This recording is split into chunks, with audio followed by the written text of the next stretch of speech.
Hi! In 1999, my best friend Lauren told me I should check out this really cool series called Harry Potter.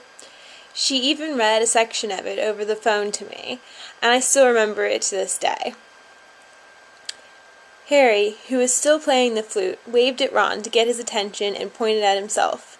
"You want to go first? Are you sure?" said Ron.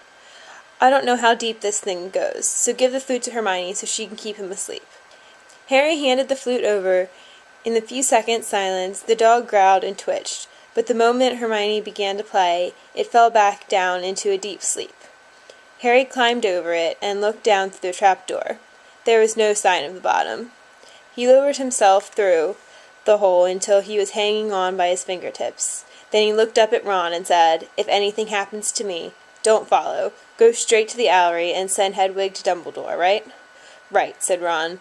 "See you in a minute, I hope."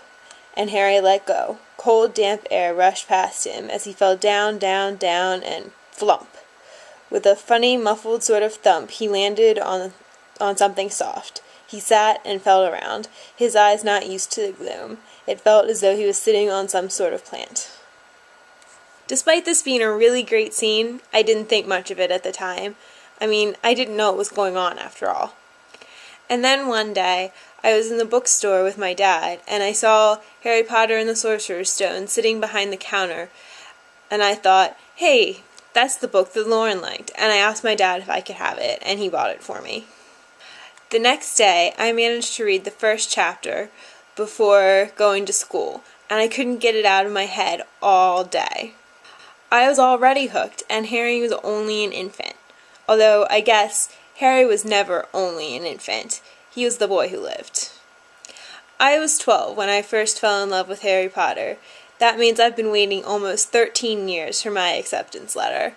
And I am so super excited that I'll now be getting one through MyHogwarts. I've been waiting for a site like this ever since I first discovered the internet. With social networking, real in-character classes, and a Wizard Rock radio station, what more could you want? If you want to know more about the site and join too, I'll link their information down below.